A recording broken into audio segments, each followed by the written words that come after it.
यानी अहंकार, क्रोध, लोभ, मान, माया सब इसमें आते हैं। तो ये संसार में ही रचे पचेगी, उधर ही भटकाएगी। अब कुछ भी इसी को ठीक करो, ये आज तक किसी से ठीक हुआ नहीं। यदि इसमें कुछ सुख शांति होती तो कोई रेयर केस होया होता, लेकिन आज तक कोई केस आया नहीं है। अब जो इससे संतुष्ट हो गया हो, तो इससे ये सिद्ध भी होता है कि इसमें संतुष्टि या सेटिस्फैक्शन नहीं है, लेकिन फिर भी इसका एक बल है, फिर भी इधर ही जाएगा। सभी ज़्यादातर पढ़े लिखे, जिसको बोलते हैं ना ज़्यादा दिमाग, लर्नर कुछ कुछ, तो मैंने कितने देखे हैं डॉक्टर सब। मैं पूछ लूँ किससे जानते हो, कोई कहेगा मैं मन से जानता हूँ, कोई कहेगा मैं बुद्धि से जानता हूँ। बस यहीं तक है सबकी समझ, क्योंकि वो बुद्धि के ही लेवल में जीते हैं। लेकिन भाई कोई पूछ ले कि बुद्धि को किससे जानते हो, अरे मन को भी तो जानते हो कि नहीं, बस इससे आगे नहीं, बस यहीं तक है। दुनिया में बहुत इसलिए उनकी पहुंच है, लेकिन वो सारी अज्ञान शक्ति का काम है। इसलिए कभी कभी ऐसे लोग सोच भी लेंगे तो ज़्यादा नहीं, थोड़ी बहुत देर में छुट्टी हो जाएगी। बुद्धि का भी कोई कोई कहते हैं इसके आगे की बहुत कम हिस्सा कोई कोई प्रयोग करता है, 0.1% इतने तक करते हैं न, वो भी बुद्धि भी कम काम करती है ज़्यादातर आदमी की। फिर करता कौन है? सब कार्य प्रकृति में चलता रहता है। करता कौन है? आदत, या इसी को बोलते हैं प्रकृति। गाड़ी चलाता है पहले समझ के, और बाद में फिर आदत में चलती है प्रकृति में। जेब में चाबी नहीं मिली तो बुद्धि पर दिमाग पड़ेगा असर, और नहीं तो अपने आप प्रकृति आदत से चाबी आएगी, आदत से दरवाजा खुलेगा, आदत से चला जाएगा, आदत से खा लेगा, आदत से सो जाएगा। जवाब भी आदत से ही देगा, फोन पर हो चाहे कहीं हो, वो सारा प्रकृति का काम है। लेकिन कभी ठोकर लग जाए तो उस समय प्रकृति थोड़ा देर के लिए दिमाग पर जोर पड़ेगा, अकल ठिकाने आएगी, और थोड़ी देर में फिर वही आदत में चलेगा, सोचेगा किधर, देखेगा किधर, जाएगा किधर, तो वो सब इधर उधर हो जाता है। तो कोई भी इकट्ठा नहीं है। इसलिए भगवान ने बोला अब थोड़ा स्मृति से कार्य करो, होश से कार्य करो, तो तुम्हें मन की बुद्धि की पकड़ आएगी, समझ आएगी। यानी कि मन के ऊपर बुद्धि की पकड़, अंकुश बुद्धि का नाम है, तो सारथी बुद्धि है। इसलिए भगवान ने बोला कि इसके परे, इंद्रियों से परे मन है। क्यों है? वो इनसे ऊपर है। जैसे ऊपर वाले की क्या खासियत है? जैसे तुम्हारा साहब है, वो तुम्हारे को जानेगा, तुम्हारे काम को जानेगा, लेकिन तुम उसके को नहीं जानोगे।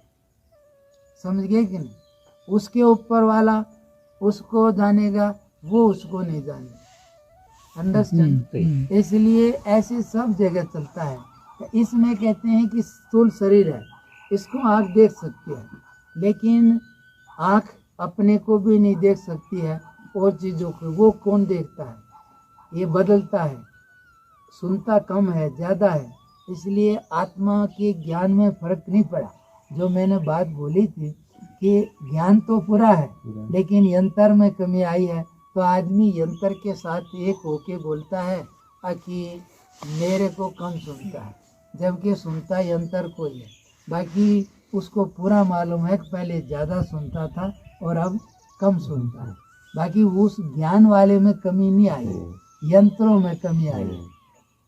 ऐसे ही यहाँ पर अब ये जो बात है, तो ये मन इंद्रियों को, कान, नाक, त्वचा सबको जानता है, पर ये मन को नहीं जानती। इसलिए मन इनसे ऊपर है। मन बुद्धि को नहीं जानता है, इसलिए मन कितना ही चंचल है, लेकिन वो बुद्धि उसके ऊपर है, इसलिए वो बताएगी इधर गया, इधर गया, इधर गया। इसलिए बुद्धि मन को जानती है, मन बुद्धि को नहीं जानता, इसलिए वो उससे ऊपर है। और बुद्धि से भी जो अति परे है, वो कोई और तत्व है, जिसको भगवान ने बोला एवं बुद्धे परम बुद्धा। जो बुद्धि से भी अति परे है, वो तुम्हारा स्वरूप है, वो आत्मा है। ऐसा तुम समझ करके उससे चलो, तो उससे बुद्धि को, बुद्धि से मन को, मन से इंद्रियों को नियंत्रण में करके फिर जो संसार में भटकाने वाली चीज़ें हैं उनको नियंत्रण करो।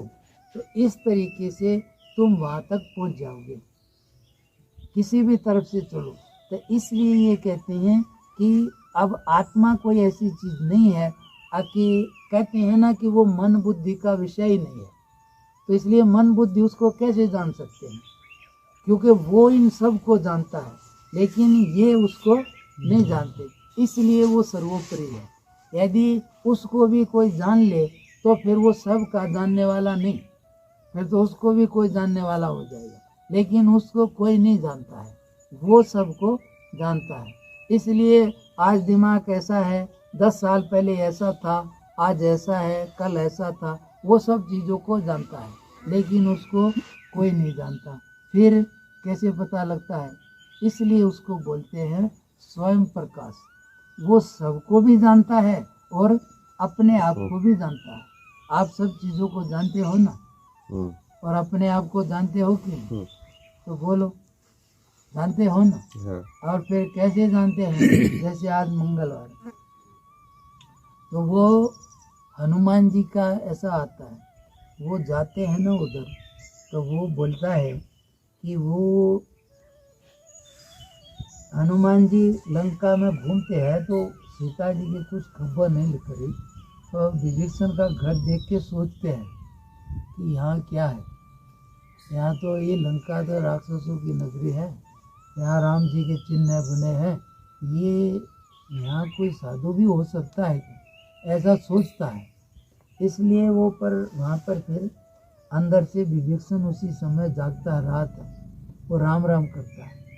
तो फिर हनुमान जी खुश हो जाते हैं कि ये कोई सज्जन है। तो क्या प्रूफ मिला? वो उसको नहीं देख रहा है, वो उसको नहीं देख रहा है, फिर क्या प्रूफ आया? उसके भाव कैसे सज्जन कहेगी? वो राम राम बोल रहे हैं ना। राम राम तो हमारे जैसे ठग बहुत बोलते हैं। आजकल तो जितने ज्यादा दाओगे ना, तो दाव बैठे होंगे, देखेंगे कोई आ रहा है, हाँ राम राम राम, हाँ बच्चा तेरा कल्याण कर। ये कौन सा चिन्ह हो जाएगा? ये तो नकली बहुत होते हैं, ये कोई वो प्रमाण नहीं है। आदमी क्या होता है, जैसी